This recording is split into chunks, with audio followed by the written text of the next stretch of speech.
Okay, pH curve and neutralisation. This is C6 in the foundation booklet. It's in the higher, but I'm not sure which one that is. I'm assuming it's the same. So what do we need from this? You need to, first of all, associate pH with the number scale 0 to 14 and what that means. So strong acids are 0, 1, 2, weak acid 3 to 6, 7 is neutral, 8 to 11 is weak alkali, and strong alkalis are 12 to 14. When you add universal indicator is pretty useful. It has a number of colour changes and it will give you an approximate pH, okay? Although it's not easy to use. It's not particularly accurate. To get a more accurate pH reading, you need a pH probe, which is more accurate and it is more precise, okay? So for precision, for pH, you need a pH probe. Okay, so strong acids and weak acids are described in a separate video, which is for higher only. Foundation don't need to know that. Okay, so an acid is a substance that, when it dissolves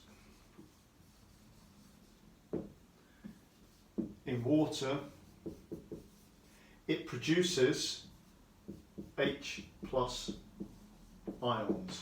And the more H plus ions it makes when it dissolves in water, the stronger the acid will be. An alkali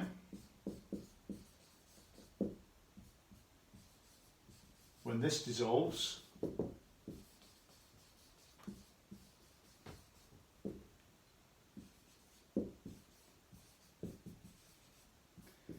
it's going to produce OH minus ions.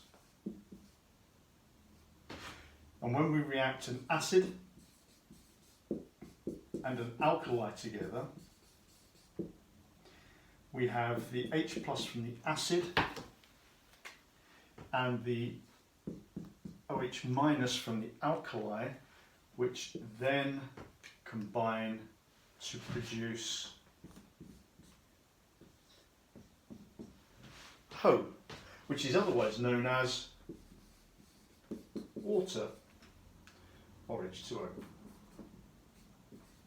Okay, it's useful to draw it out like that so you can see where the ions combine. So when we react an acid and alkali, we get salt and we get water, but the water comes from the combination of the acidic ions and the alkaline ions. Okay, we take sodium hydroxide. Now let's go with the acid first.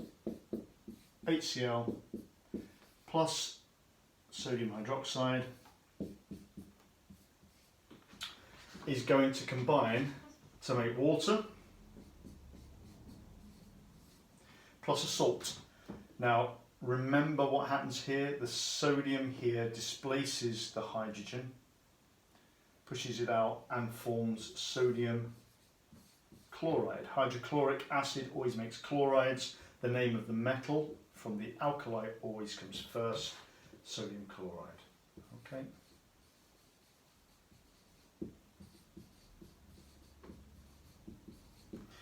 So the pH of the acid, let's say it's a 1 molar solution, is going to be 1, and for a strong alkali like sodium hydroxide, the pH is going to be 14.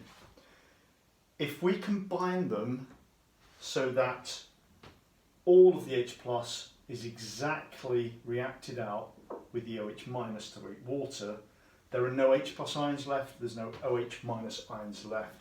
So the pH, when it's neutral, is smack in the middle, pH 7.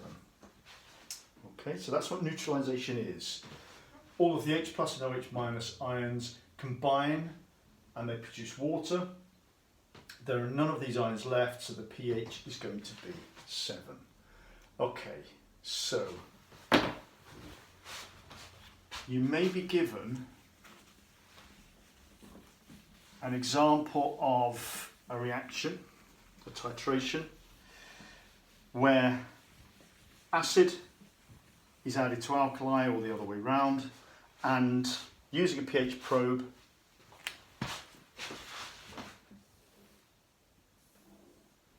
the pH is plotted. Okay, so if that's pH 7 there, and let's go with here 0 up to 14. If we start off with an acid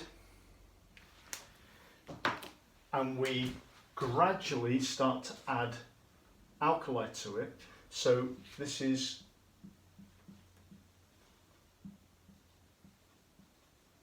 alkali added in centimetres cubed. I've drawn this graph a little odd actually because it actually should be down there, but never mind, it will show you the same thing. So as we add the alkali, the pH starts to rise, and at a certain point it goes not like that, that's rubbish. Do it again.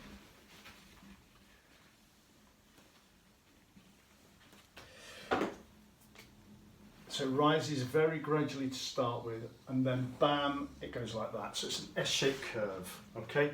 At this point here, where it crosses the 7, this is the neutralisation point.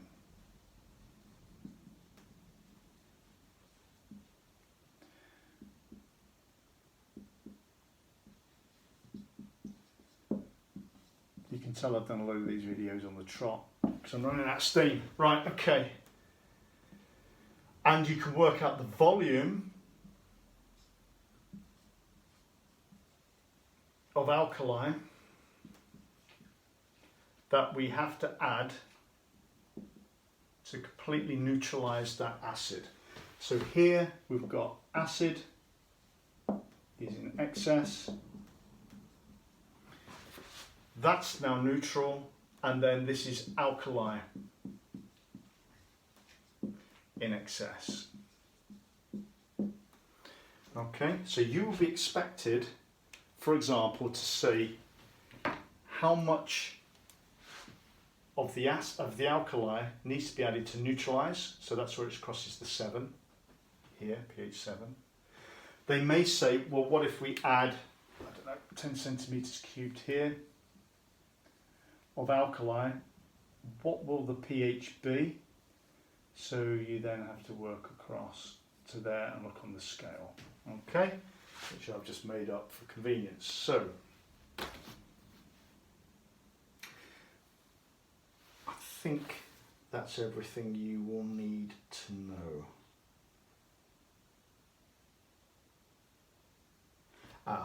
Ionic equations, which I've shown you there. Okay, so that's fine. I think we're done. Okay.